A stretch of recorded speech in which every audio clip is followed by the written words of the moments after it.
ponha no devido lugar as suas primícias. Honre o Senhor com todos os seus recursos e com os primeiros frutos de todas as suas plantações, e os seus celeiros ficarão plenamente cheios, e os seus barris transbordarão de vinho. Esse texto que a gente escolheu, mais uma vez no livro de Provérbios. E ele tem aqui uma grande promessa para as pessoas que honram o Senhor com seus bens e com seu dinheiro. Recursos tem a ver justamente com lucro. E no caso aqui, o lucro do fazendeiro. O lucro do fazendeiro é aquele que trabalha com criação. E se ele honrar a Deus com o lucro do seu trabalho, diz que os seus celeiros ficarão cheios. Também tem a ver com a plantação, ou como algumas bíblias traduzem, a renda, tem a ver com o lucro do agricultor. Tem gente que não mexe com fazenda, pelo menos naquela época, mas mexia com plantação. E se ele honrasse a Deus com todos esses recursos, os seus barris transbordarão de vinho. Se ele era um produtor de uva, ele ia ter muito lucro com a sua produção. É essa a promessa que aparece aqui. E quando eu leio um texto como esse, nós que somos presbiterianos logo já ficamos meio arrepiados, porque nós somos vacinados contra a teologia da prosperidade, é ou não é? Aquela ideia da gente trocar alguma coisa com Deus para ser abençoado nos assusta, a gente não gosta muito disso. É ou não é? Se o pastor começa a pregar aqui, dê muito dízimo que Deus vai te dar muito dinheiro. Dê muito dízimo que Deus vai te dar muita saúde. Se eu começar a pregar, alguns já vão me chamar na semana: pastor, o que está acontecendo? Vão ficar preocupados, porque é uma teologia muito difundida por aí e nós somos vacinados contra ela. Só que lendo esse texto e lendo outros textos, a gente fica desconcertado, porque a palavra fala de uma maneira muito clara a respeito de bênçãos. Por exemplo, Malaquias 3, 10 e 11, não 11 e 11, está escrito assim, vamos lá: tragam o dízimo todo ao depósito do templo, para que haja alimento em minha casa. É Deus que está falando. Ponham-me à prova, diz o Senhor dos Exércitos, e vejam se não vou abrir as comportas dos céus e derramar sobre vocês tantas bênçãos que nem terão onde guardá-las. Muito parecido com o texto de Provérbios que a gente acabou de ler, só que agora é um texto profético, Malaquias falando para o povo trazer o dízimo. E se você ler os versículos antes desse versículo 10, Deus está dizendo que o povo está roubando ele porque não está trazendo o dízimo. E o povo fala: mas no que a gente está roubando? E ele fala: vocês estão pegando a parte que é minha e não estão trazendo. E ele, pelo contrário, diz que a bênção para aqueles que colocam Deus à prova, trazendo o seu dízimo para casa, para o templo da época. O dízimo é uma expressão usada no Antigo Testamento para designar 1/10 de renda que era trazido para a manutenção do templo e das pessoas que trabalhavam lá. Então, se eu tinha 10 vacas, quantas vacas eu dava? Uma. Se eu tinha 100, 10. Então, é 1/10 de renda. E era assim que funcionava naquela época. Eles traziam o dízimo. A única vez em que Deus fala, coloque-me à prova na Bíblia, é a respeito do dízimo e das ofertas trazidas ao templo. Se você abrir lá em 1 Coríntios 10, versículo 9, vamos ver quem é rápido, vai lá. 1 Coríntios 10, 9.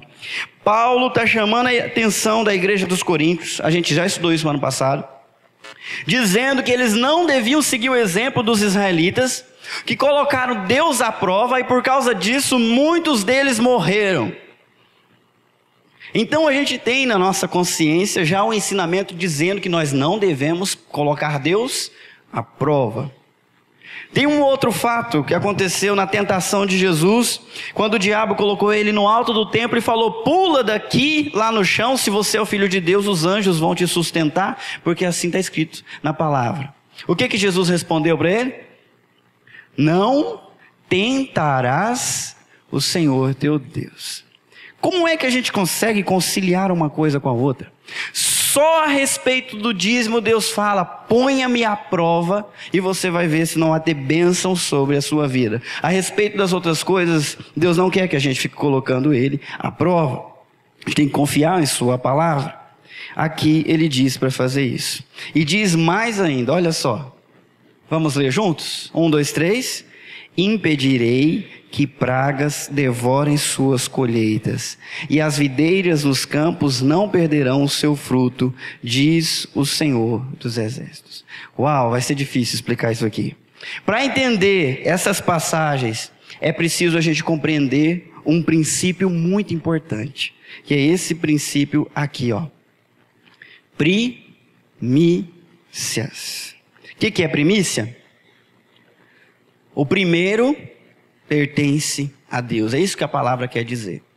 O primeiro pertence a Deus. Tudo que eu vou falar aqui, eu ouvi no ano passado do pastor Robert Morris da igreja Gateway Church. Obrigado. Você conhece ele? Parabéns. Ok, Gateway Church. O Douglas tá na frente, hein? Alguém conhecia também, além do Douglas? Na estrelinha pro Douglas, então. Vamos lá, Gateway Church. Descobri o pastor Robert Morris, ouvi um sermão dele que mudou minha vida.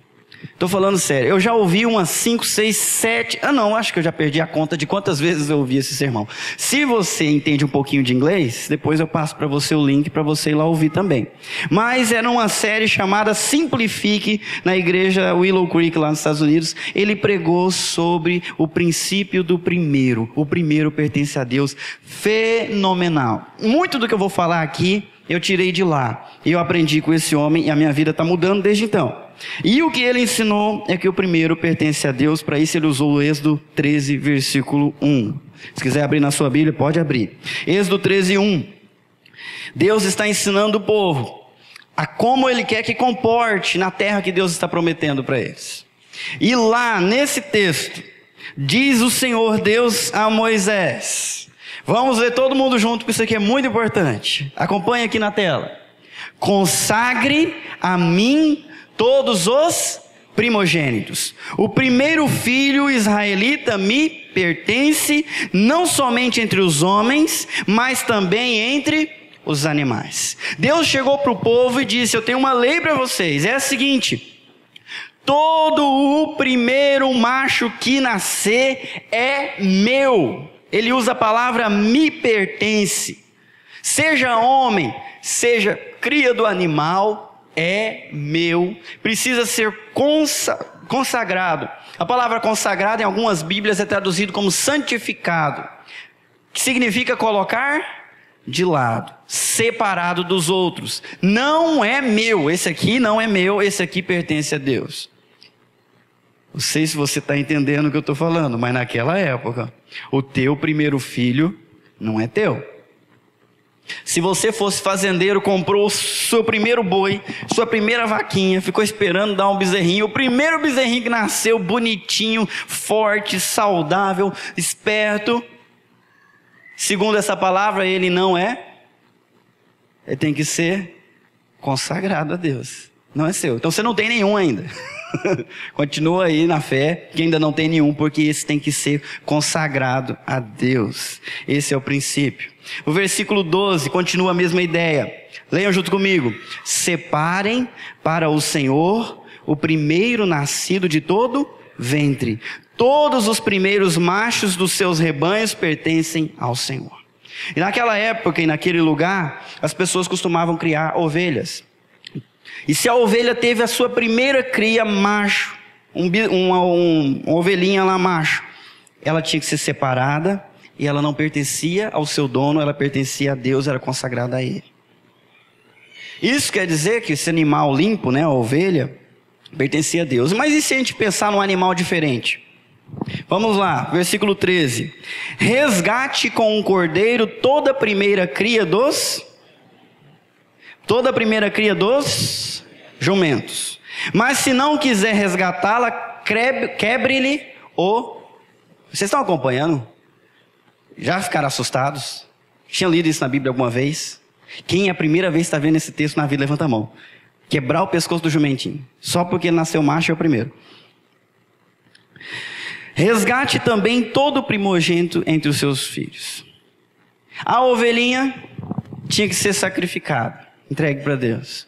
O jumentinho não precisava sacrificar, mas tinha que pegar uma outra ovelhinha e sacrificar no lugar. E se você não quisesse fazer isso, então você tinha que quebrar o pescoço dele e matar ele.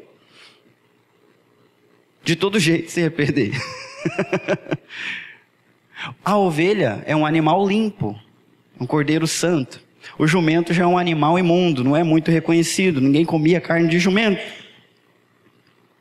Quando a gente lê isso, a gente fala, nossa, que coisa estranha, né? Ainda bem que na nossa época não tem isso. Na realidade tem. A mesma coisa acontece na nossa história. Se um animal nasceu é limpo, o primeiro, ele deve ser sacrificado. Se ele não é limpo, ele deve ser resgatado. Então eu faço uma pergunta para você. Você nasceu limpo e perfeito ou imperfeito? Ficaram em dúvida? Então em dúvida? Peraí, eu vou ajudar vocês. Pais, vocês têm que gastar tempo ensinando seus filhos a fazer as coisas erradas ou eles já fazem por natureza? Você tem que ficar ensinando ele a fazer as coisas boas. As erradas parece que ele já sabe, né? Já nasceu sabendo. Então nós, seres humanos, já nascemos em pecado. A Bíblia diz isso em vários lugares. Nós somos descendentes de Adão e a nossa natureza é uma natureza pecaminosa, rebelde contra Deus. Às vezes nem nós nos entendemos, porque queremos fazer a vontade de Deus, mas não temos a capacidade para tanto. Erramos no falar, erramos no agir, erramos no pensar, fazendo o que não devíamos, ou às vezes deixando de fazer o que devíamos fazer. Nós pecamos tanto por omissão quanto por comissão. Então, se nós somos impuros, nós devemos ser resgatados. Não serve como sacrifício, não serve para a possessão de Deus. Agora eu pergunto, Jesus nasceu puro ou impuro? Puro. Ele é o primogênito dos puros, o primeiro. Então o primeiro que nasce deve ser sacrificado para que o resto seja resgatado. Naquela época era assim que acontecia. Se alguém reservava para si o primeiro, todo o resto era amaldiçoado. Se nascesse um impuro, ele tinha que esperar nascer o puro, para que todo o resto fosse abençoado. E assim ia. E diz, resgate também todo o primogênito entre os seus filhos. Nasceu um menino na sua casa.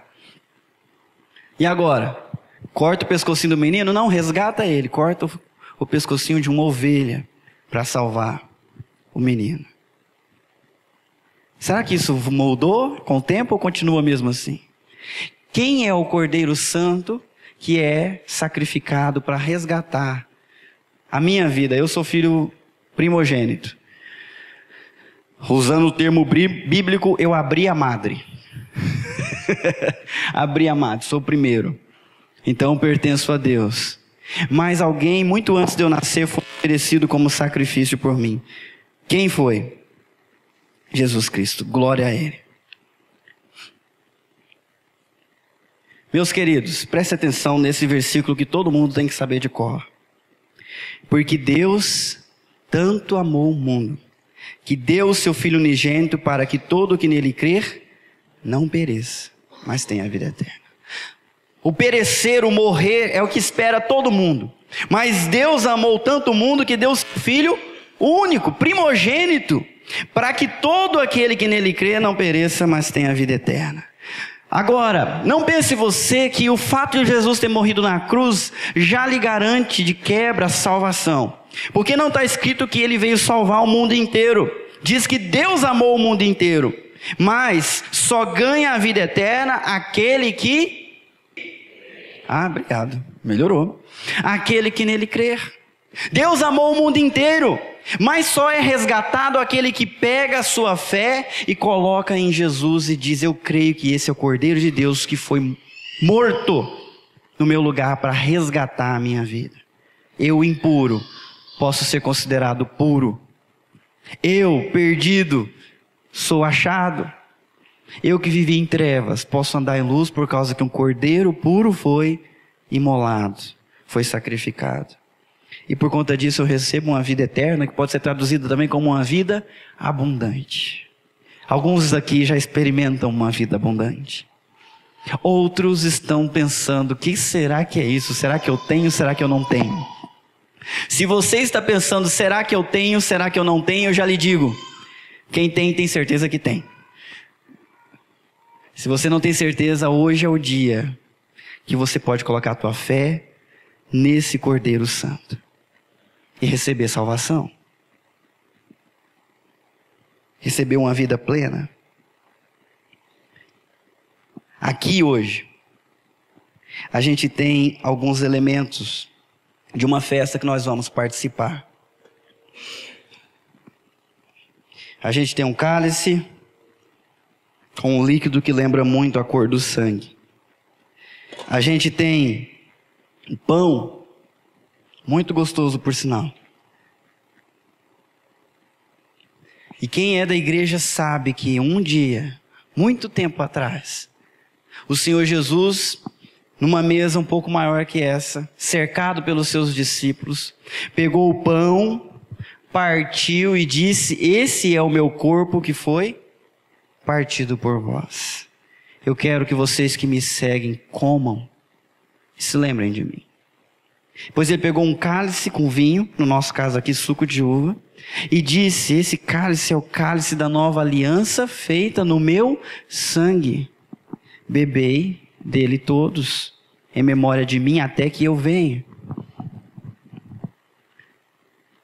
Passado um dia, os discípulos estavam acompanhando Jesus quando ele foi preso, traído, maltratado, o seu corpo machucado, partido e o seu sangue derramado, justo como ele tinha dito. E os discípulos entenderam que ele era o Cordeiro de Deus que tira o pecado do mundo. Hoje é dia de Santa Ceia. Hoje é dia da gente lembrar o que Deus fez por nós. Hoje é dia de lembrar que Deus providenciou o primeiro. Eu não sei se eu faço me entender. Vou tentar ser mais específico. Quantos tem filho homem aqui? Já, levanta a mão, por favor. Primogênito homem. Eu também tenho.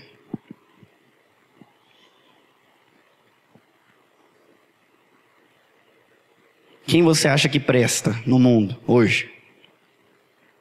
Fala aí 1, 2, 3, 4 nomes, sei lá. Quem você acha que presta no mundo hoje? Pensou em alguém que presta? Que tal você dar o seu primogênito para salvar essa pessoa que presta? Vamos supor que o teu primogênito tem uma cura no sangue dele que pode salvar alguém que presta, mas ele tem que morrer. Você daria? Você entregaria? E pelos que não prestam, você daria seu filho? Eu não posso ficar pensando nessas coisas. Porque o meu pequenininho tem apenas 3 anos. E eu quero que ele viva muito. Mas nós estamos falando de um Deus que deu o seu filho em resgate daqueles que não prestavam. Que sacrificou o próprio filho para salvar aquele que estava perdido na morte ao inferno. Isso é muito importante. Hoje nós vamos tomar a Santa Ceia e lembrar que ele foi morto por nós.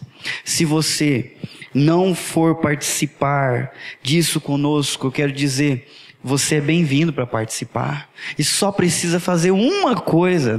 Primeiro, não precisa dar dinheiro. Não vou cobrar. Você precisa apenas colocar fé no nome de Jesus e entregar a sua vida para ele ser o Senhor. E você vai ser adotado, vai se tornar um filho legítimo nessa família, muito bem-vindo para participar dessa Santa Ceia. Isso é muito importante. Eu vou voltar lá para o texto, porque eu tenho algumas outras coisas para explicar para vocês. O texto continua, lá no versículo 14, aliás, versículo 13 e versículo 14. E Deus diz bem assim: no futuro, quando seus filhos lhes perguntarem, que significa isto? Digam-lhes, com mão poderosa o Senhor nos tirou do Egito, da terra da escravidão. Deus disse bem assim para o povo: vocês vão fazer isso, vocês vão matar o cordeiro que nasceu primeiro, vocês vão usar um cordeiro para resgatar um jumento e outra cria que é impura, e quando o filho de vocês vê isso, vocês vão ensinar algo para eles. E aqui já está um ensinamento muito importante. A maneira como você lida com o dinheiro, a maneira como você lida com os bens que Deus lhe dá, vai influenciar os seus filhos, vai mexer com eles. Porque Deus disse que é o filho que vai perguntar: o que significa isso? Por que você está fazendo assim, pai? Vamos usar a imaginação, vamos voltar alguns anos atrás. Vamos supor que nós estamos lá numa fazenda e tem o dono da fazenda e ele tem um filho, a esposa e outros meninos lá. Crescendo, esse menininho está crescendo e ele, o seu pai cuidando de gado.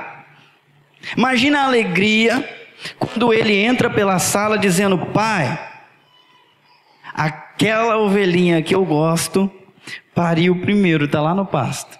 Vamos lá ver? Todo mundo se levanta da mesa e sai correndo para ir lá ver. O primeiro bezerrinho, a primeira ovelhinha.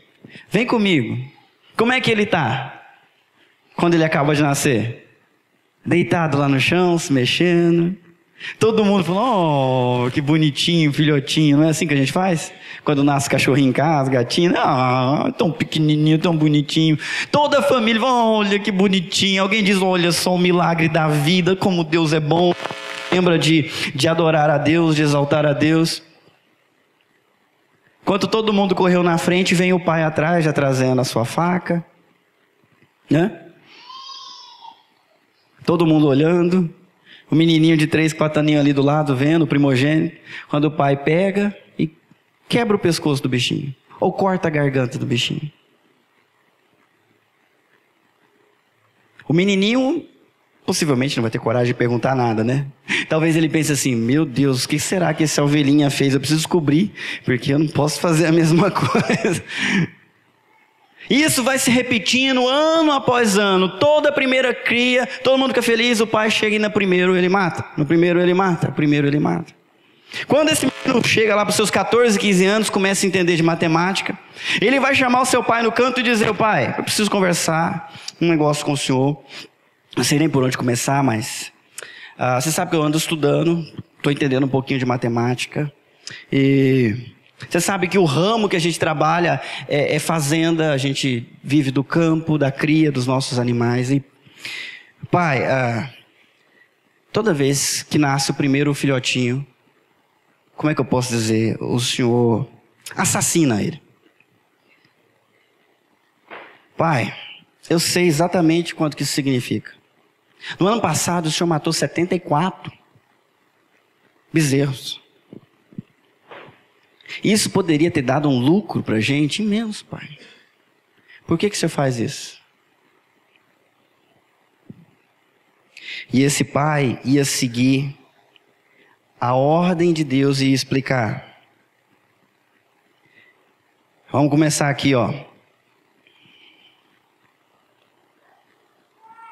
Com mão poderosa o Senhor nos tirou do Egito, da terra da escravidão. Quando o faraó resistiu e recusou deixar-nos sair, o Senhor matou todos os primogênitos do Egito, tanto de homens como de animais. Por isso, sacrificamos ao Senhor os primeiros machos de todo o ventre e resgatamos os nossos primogênitos. O pai ia colocar o filho no colo e ia dizer: filho, eu vou te contar uma coisa sobre a nossa família que você não sabe. Houve uma época que nós não tínhamos ovelha nenhuma. Houve uma época que a gente nem sequer tinha liberdade, a gente era escravo. E Deus apareceu na história com um braço forte. Enfrentou a fúria do faraó, que era nosso dono. Nos tirou daquela terra e nos trouxe para essa terra aqui onde a gente vive. Onde você está crescendo. Desde essa época, meu filho, com muita alegria, eu devolvo para Deus a parte dele. Que a gente não tinha nada. É bonito isso, não é? Se eu te dissesse que isso aconteceu na vida desse pastor Robert Morris. Ele me ensinou uma coisa que eu nunca tinha pensado. Quem aqui cria vaca? Levanta a mão. Ninguém. Quem aqui cria porco? Galinha? Quem trabalha no escritório? Levanta a mão. Quem lá trabalha no escritório? Opa, apareceu.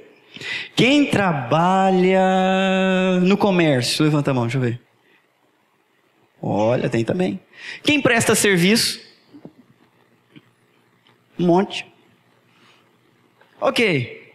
Como é que nós vamos fazer para, imolar o cordeirinho se a gente nem cria? E a gente tem dificuldade de trazer essa ideia da primícia para a nossa época. Como que a gente aplica isso? Porque se a primeira pertence a Deus, continua pertencendo. Deus é o primeiro, sempre foi, e Ele se sente ultrajado quando a gente não dá para Ele o primeiro. Vamos lembrar de algumas histórias bíblicas. Um dia 2 irmãos trouxeram ofertas para Deus. Um era fazendeiro, o outro era agricultor. O agricultor trouxe alguns frutos que ele escolheu lá. O fazendeiro trouxe a primeira cria, a melhor das crias, e ofereceu para Deus. Deus aceitou o sacrifício de um, não aceitou o sacrifício do outro. De quem que eu estou falando? Caim e Abel. E Caim ficou com tanto ciúme que matou Abel. Por que Deus não aceitou do Caim? Porque não era o primeiro fruto. Era algo que ele escolheu. Na hora que ele escolheu, ele não deu o primeiro para Deus. Abel deu. Abel dava o primeiro para Deus. Vamos lembrar de outra história. Quando Deus estava colocando esse povo lá na terra prometida, e eles chegaram para conquistar as cidades. O nome da primeira cidade que eles tinham que conquistar se chamava Jericó. E tinha muralhas enormes. E eles não tiveram nem que pegar a espada, porque Deus derrubou as muralhas no chão. Mas tinha uma ordem de Deus: vocês não vão pegar o quê? Nada. Todo o dinheiro, todos os bens, toda a criação me pertence. Por quê, gente? Porque era a primeira cidade. O primeiro pertence a Deus. Alguém muito espertinho foi lá e roubou algumas roupas chiques, prata, ouro. E quando Israel foi para a próxima guerra, o que aconteceu? Perderam feio, porque alguém roubou o primeiro que era de Deus. Isso continua valendo hoje. Vamos falar sobre dízimo. Quanto é a 10ª parte de R$100? 10. Então quanto que é o dízimo? 10. Se você ganha 1.000, quanto que é o dízimo? Se ganha 10.000, quanto que é o dízimo? Se ganha 20.000? Olha, será que tem gente aqui com esse poder? Não importa o tanto, sempre a 10ª parte, a gente tem que lembrar que não pertence a mim, mas a Deus. É por isso que a Bíblia não fala para a gente dar o dízimo, para a gente pagar o dízimo, ela fala para a gente trazer. A gente traz porque não é nosso, é dele, a gente entrega. Eu amo pregar sobre isso aqui hoje, porque a gente vai desfazer um monte de ideia errada que as pessoas têm lá fora sobre a igreja.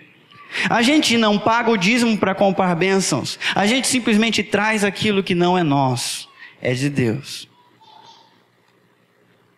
Agora vamos supor que você recebe em notas de dinheiro. Ganha 1.000 no final do mês, certo? Quantas notas de 100 vão ser? 10 notas de 100, aquelas azulzinhas na tua mão. A azulzinha agora é a grandona, né? Tá lá. Você recebeu. Acabou de receber. Qual nota é a primícia? Qual nota é a primeira? Aliás, qual nota é a primícia? A primeira o quê? A primeira que vai sair da sua mão. Essa é a primícia. Muitas vezes acontece da gente... tem que pagar a escola, o aluguel, e vai aquela lista enorme. Nossa, eu tenho que lembrar do sorvetinho também que eu fui convidado. E aí quando chega no final, não sobrou o suficiente para o dízimo. Mas tudo bem, Deus vai entender. E a gente dá para Ele a sobra. Agora, Deus que é o primeiro, vai se sentir honrado com sobra? Não vai. Meus irmãos, é difícil, seria muito difícil encontrar entre nós alguém que não tenha enfrentado dificuldades na área financeira, que não tenha sido infiel em algum momento da sua vida. É ou não é? É difícil essa área, é difícil. O pastor Robert Morris, quando se converteu, aprendeu que o primeiro era para Deus num sermão e começou a fazer isso. E naquela época, ele recebia o dinheiro e fazia os pagamentos com cheque. Os mais velhos ainda sabem o que é isso, o cheque, né? Aquele que você coloca o valor, assina e ele vale dinheiro. E ele sentava na sua mesa e começava a preencher os cheques das contas. O primeiro cheque que ele preenchia, qual que era? O dízimo, a primícia. E ele pegava esse cheque, colocava do lado, agora vamos para os outros. E o filho dele estava crescendo, começou a ver isso. Um dia chegou, olhou, viu o cheque ali do lado, fez as contas, falou: papai, por que o senhor dá tanto dinheiro para a igreja? Olha, por que o senhor tira esse primeiro? Não. Aí esse pastor lembrou do ensinamento de Deus e falou: vem cá, meu filho, eu vou contar uma coisa para você que você não sabe. Sentou ele no colo e falou: filho, o papai não foi sempre assim como você conhece. O papai já foi uma pessoa muito má, escrava do pecado, perdido. Mas Deus, com a sua mão poderosa, me resgatou da escravidão, do pecado. E me deu essa nova vida que você está vendo. Desde esse dia, meu filho, eu alegremente devolvo para Deus a parte dele em primeiro. Porque assim eu estou honrando ele.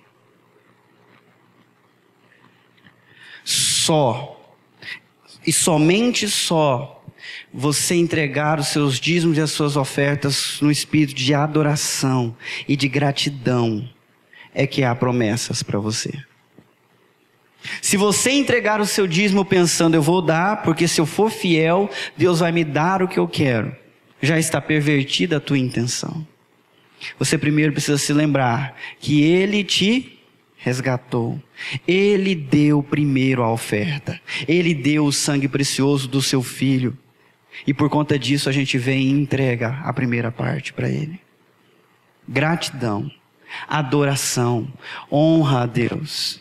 E aí a gente pode voltar lá para o primeiro, que dizia que os teus celeiros, vamos lá? Honre o Senhor com todos os seus bens, os seus recursos, com os primeiros frutos de todas as suas plantações. Os seus celeiros ficarão plenamente cheios, e os seus barris transbordarão de vinho. Eu vou dar um tempinho para você pensar.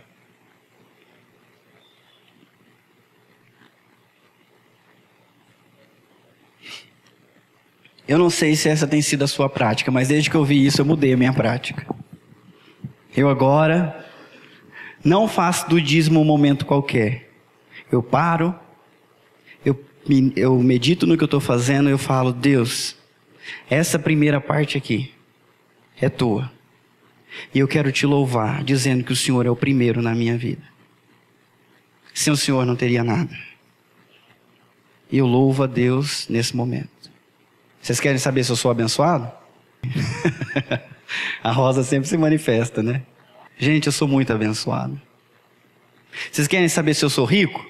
Bom, eu acabei de pagar a primeira parcela da minha casa e vou pagá-la nos próximos 30 anos. Se o povo estava achando que o povo vira pastor para arrancar dinheiro dos outros e assim comprar a sua mansão no Swiss Park, eu comprei a minha casa no Jardim Boa Esperança e estou muito feliz lá. E vou pagar com 30 anos. Com 30 anos, eu acho que o Samuel já vai estar até me ajudando a pagar, não? Ou senão ele já está na casa dele. Mas eu entrei na minha casa. Hoje mesmo eu estava deitado na minha cama, um pouquinho à tarde. Do meu lado tinha uma esposa que me ama. 2 filhos diferentes um do outro, mas completamente especiais. E por alguns segundos eu olhei para aquilo e pensei: como Deus me ama, como Ele me abençoa. E mais desafiado ainda eu fiquei para ser fiel. Para ser fiel. E para fazer as coisas com carinho e com amor, não mecanicamente, mas adorando a Deus.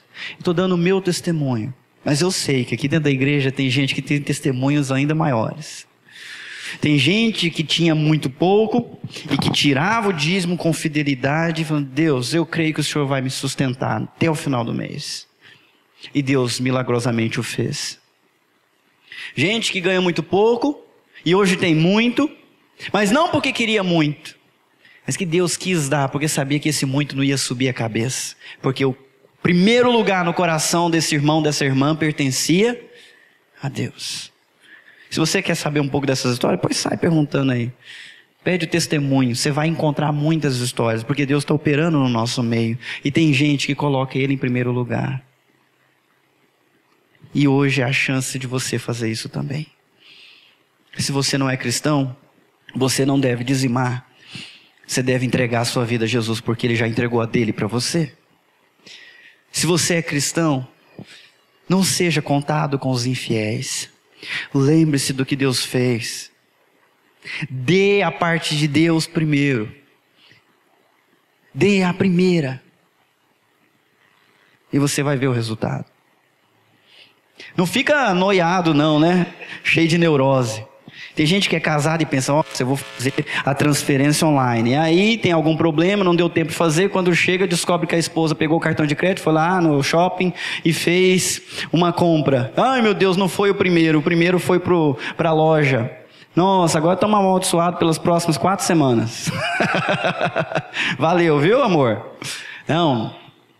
Não estamos falando de legalismo. Nós estamos falando de coração, de intenção. No meu coração, Deus é o primeiro. O eu entregar em primeiro lugar é só reflexo. Se acontecer de em algum mês não deu certo, eu sei que Deus é o primeiro no meu lugar e está lá a parte dele. Está lá a honra que eu quero dar para Ele. Não vamos ficar legalistas, por favor.